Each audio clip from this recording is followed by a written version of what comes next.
तुलसी से जुड़ी एक कथा बहुत प्रचलित है। श्रीमद् देवी भागवत पुराण में भी इनके अवतरण की दिव्य कथा बताई गई है। एक बार शिव ने अपने तेज को समुद्र में फेंक दिया। उससे एक महातेजस्वी बालक ने जन्म लिया।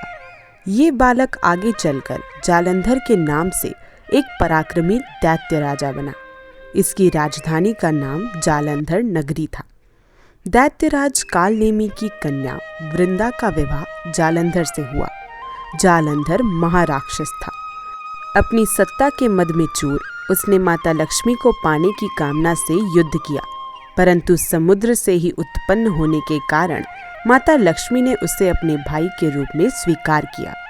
वहां से पराजित होकर वह देवी पार्वती को पाने की लालसा से कैलाश पर्वत पर गया। वहां पर उसने भगवान शिव का ही रूप धरकर माता पार्वती के समीप जाने का प्रयास किया, परंतु मां ने अपने योग बल से उसे तुरंत पहचान लिया तथा वहां से अंतर ध्यान हो गई। देवी पार्वती ने क्रोधित होकर सारी बात भगवान विष्णु को बता दी। जालंधर की पत्नी वृंदा अत्यंत पतिव्रता स्त्री थी। उसी के पतिव्रत धर्म की शक्ति से जालंधर ना तो मारा जाता था और ना ही पराजित होता था। इसलिए जालंधर का नाश करने के लिए वृंदा के पतिव्रत धर्म को भंग करना बहुत जरूरी था। इसी कारण भगवान विष्णु ऋषि का वेश धारण कर वन में जा पहुंचे, जहां वृंदा अकेली भ्रमण कर रही थी। भगवान के साथ दो मायावी राक्षस भी थे, जिन्हें देखकर वृंदा भयभीत हो गई। ऋषि ने वृंदा के सामने पल में दोनों को भस्म कर दिया। उनकी शक्ति देखकर वृंदा ने कैलाश पर्वत पर महादेव के साथ युद्ध कर रहे अपने पति जालंधर के बारे में पूछा। ऋषि ने अपने माया जाल से दो वानर प्रकट किए। एक वानर के हाथ में जालंधर का सिर था तथा दूसरे के हाथ में धड़। अपने पति की यह दशा देखकर वृंदा मूर्छित हो गई और होश में आने पर उन्होंने ऋषि रूपी भगवान से विनती की कि वह उसके पति को जीवित करें। भगवान ने अपनी माया से पुनः जालंधर का सिर धड़ से जोड़ दिया, परंतु स्वयं भी वह उसी शरीर में प्रवेश कर गए।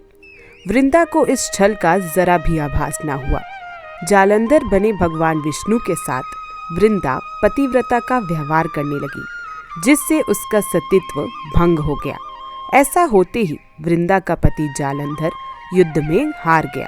इस सारी लीला का जब वृंदा को पता चला तो उसने क्रोधित होकर भगवान विष्णु को शिला होने का श्राप दे दिया तथा स्वयं सती हो गई।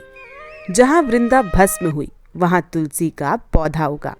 भगवान विष्णु ने वृंदा से कहा, हे वृंदा, तुम अपने सतीत्व के कारण मुझे लक्ष्मी से भी अधिक प्रिय हो गई हो। अब तुम तुलसी के रूप में सदा मेरे साथ रहोगी।